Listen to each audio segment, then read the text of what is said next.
All right, we're now being joined by Patchy Mix. First question is Con Northrup.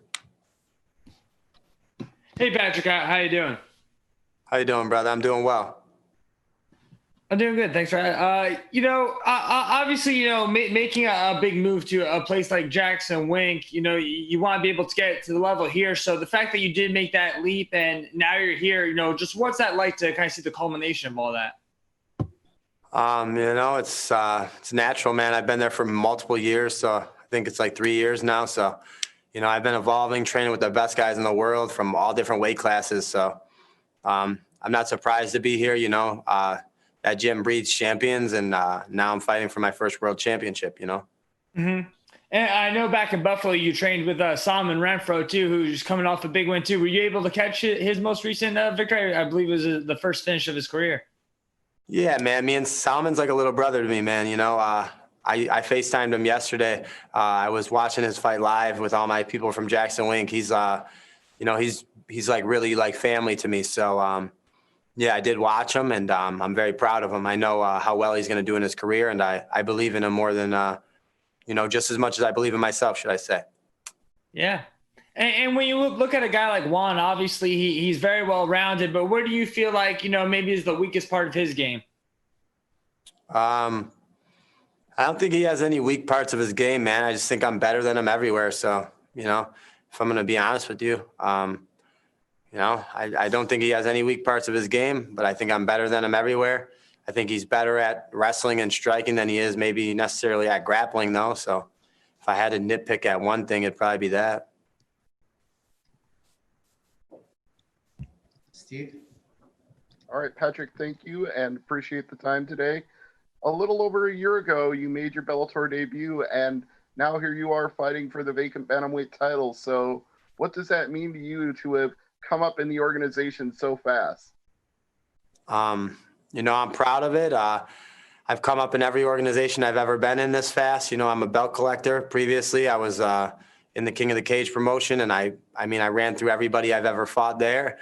Prior to that, I think I fought Prodigy. Prior to that, I was an amateur in the Fighter Source tournament. I ran through everyone there. So, ever since I was an amateur, I've been doing this. So I'm not surprised, but I'm grateful and honored to have the opportunity to display my skills. And like I said, I'm 6 minutes in the promotion.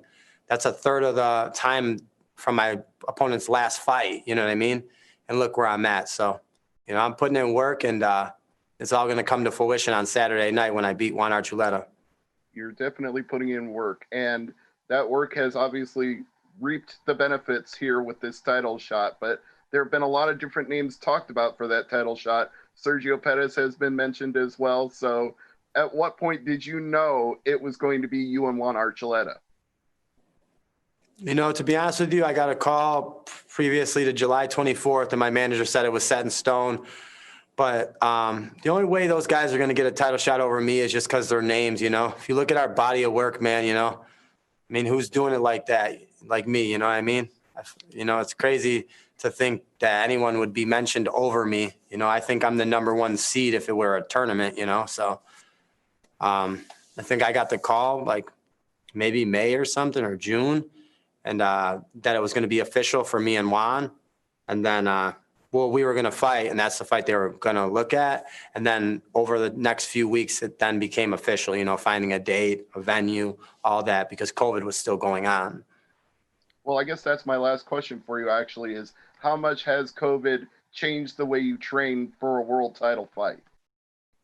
COVID has not changed any part of my training at all. I've been to Jackson Wink. We've been working in smaller groups, but the smaller groups that I work with are all the training partners that I necessarily would work with anyway. So there's just not a lot of stragglers on the mat. You know what I mean? Other guys that are in like not as high level. So I guess it hasn't really changed anything, and it's actually made me better because it made me build a facility back home for myself.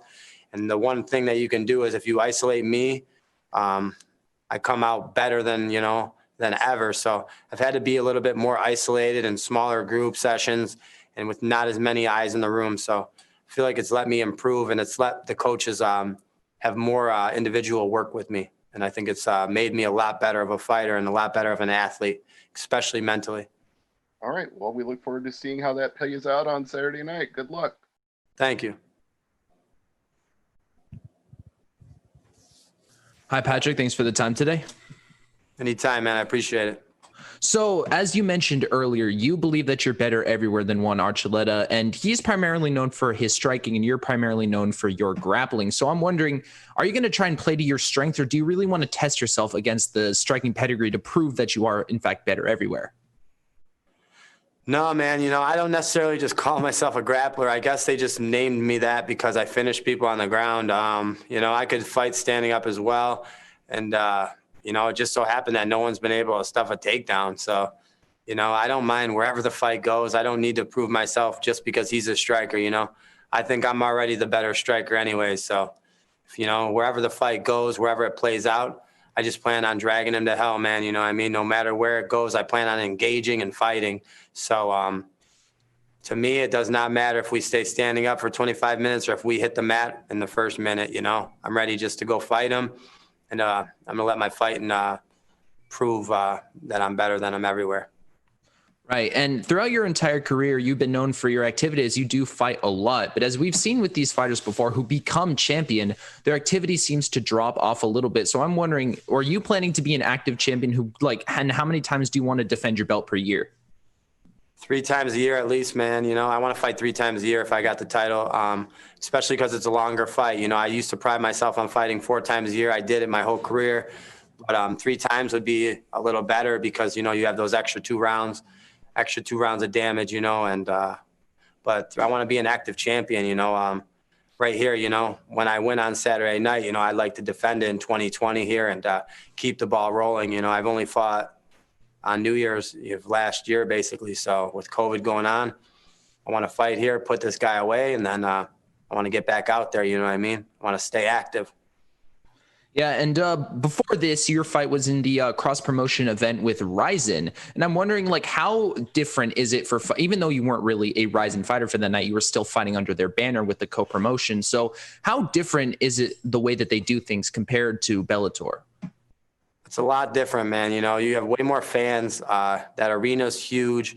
The crowd doesn't make any noise. And I fought underneath a completely different rule set. I made 134 pounds instead of 135.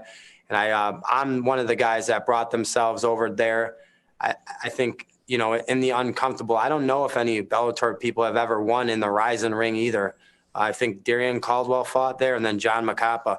So, and they were both unsuccessful. So, I did it differently. I put the guy away in 90 seconds.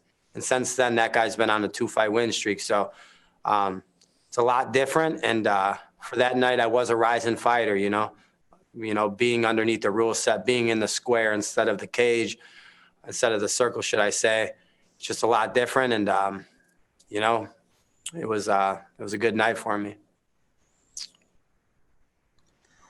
Hey, Patchy, I wanted to follow up on something that Steve actually asked earlier. So when you re-signed with Bellator in April, you had no expectation of a title shot. Were you thinking maybe you'd have to fight 1 or 2 more times before the belt? Well, I re-signed with them actually after my fight last October and the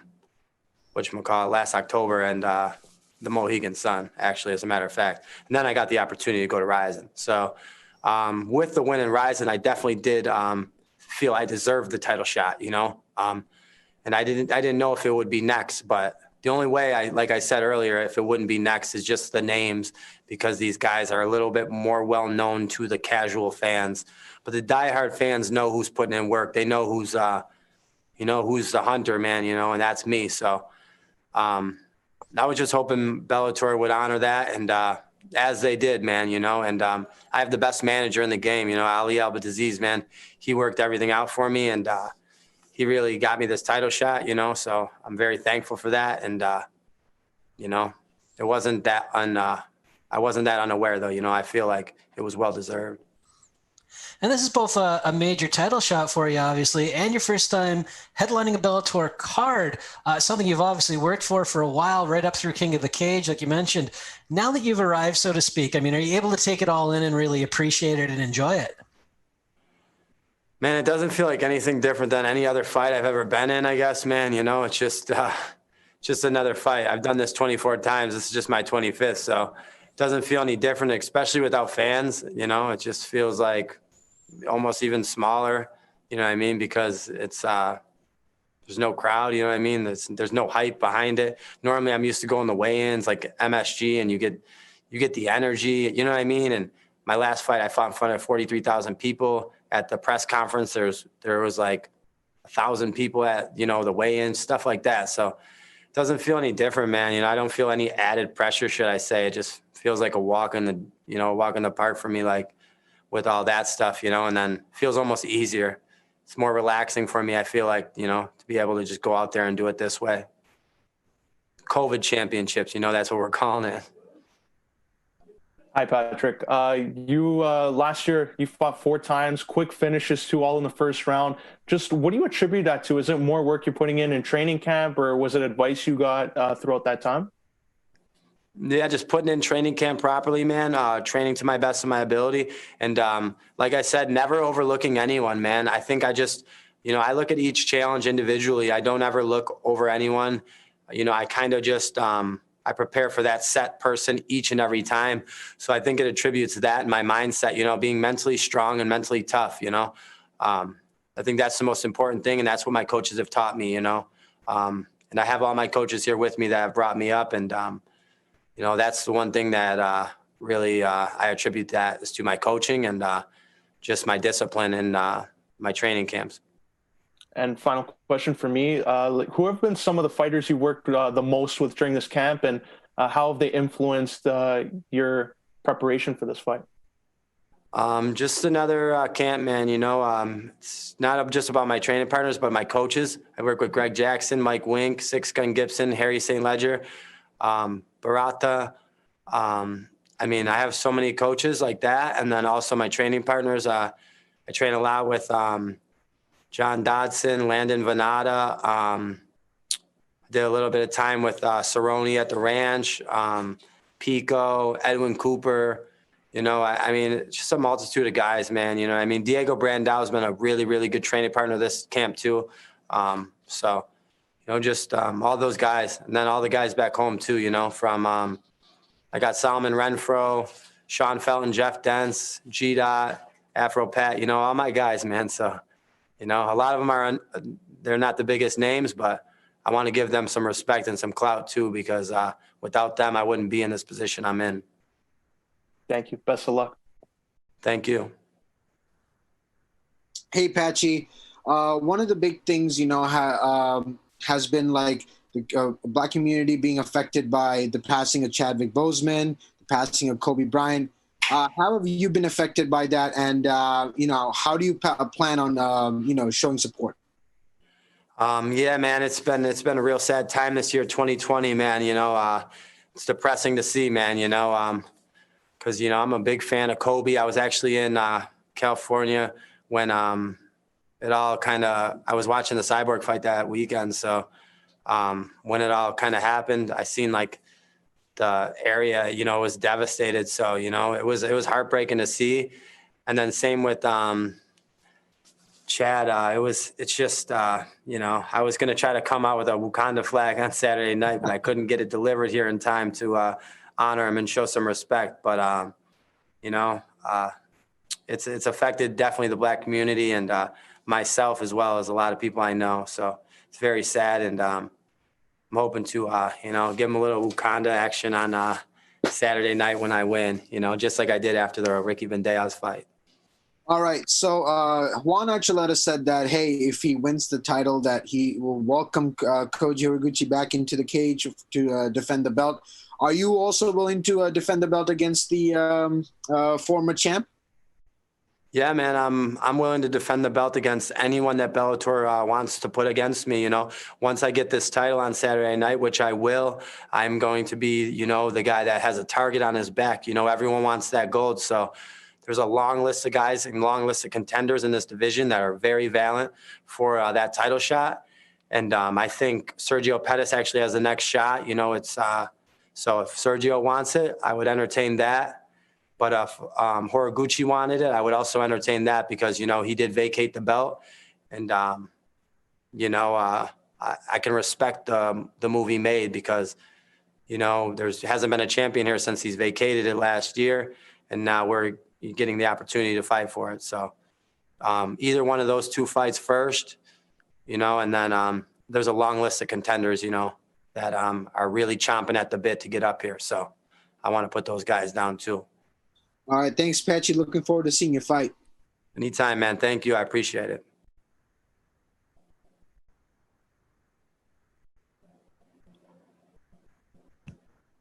Giancarlo?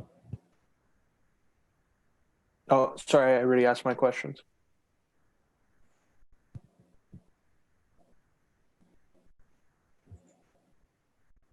All right, we'll take one more from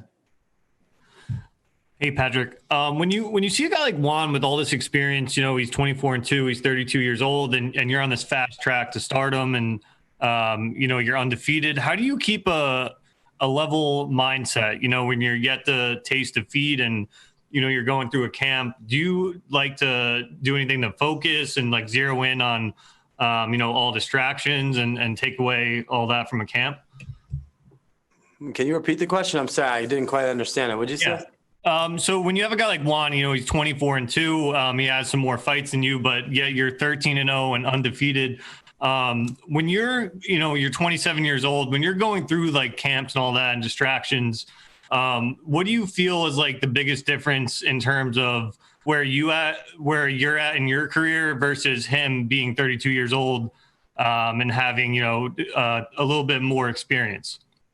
Juan doesn't have any more experience than me. He just didn't have an amateur career. If you look and see when we both started fighting, I think I almost made my debut before him or just right around the same time. Just that I'm from New York and we had to accumulate amateur fights, and I fought the hardest amateur fights. I also have 24 wins, but I just have 0 losses. So I don't think he has any more experience than me. He's just a little more hyped because of the people that he's around. And that's it. Where I'm at my career is just as experienced as him, and I'm just as well trained as him. I'm trained around the best fighters, and I'm always in training camp. So where I'm at my career, I plan to show that I'm just more experienced, more well-rounded. I have a higher fight IQ, and I'm just the overall better fighter, you know, even though our age, you know, even the disparity in our age, you know, the only thing that he has on me is maybe that years. And the thing I have on him is called youth. Yeah. And do you look to impose your own game plan, or are you like looking at film of his and looking at his, you know, reactions and his fight style, or do you just look to impose your own game plan? No, I mean, I watch and see his tendencies and stuff like that. I actually don't. My coaches watch and see his tendencies, and then they train me as such. But you know, I don't plan on like pre-thinking anything prior to going into the fight. My fight IQ will do that for me. When I get in the fight, I just trust my reactions, and I trust that I can beat him in any facet of the game of MMA, you know? I don't think like I need to grab a hold of him and get him down, you know? Or I don't think I need to like pressure him and put him against the cage, and that's the only way, you know? I feel like my fight IQ mixed with my experience and my dedication to my training will let me adapt to whatever happens in there. And that's how I would go earn my finish or earn the way I dominate, you know? Thank you. Anytime. Thank you. All right. Thank you very much.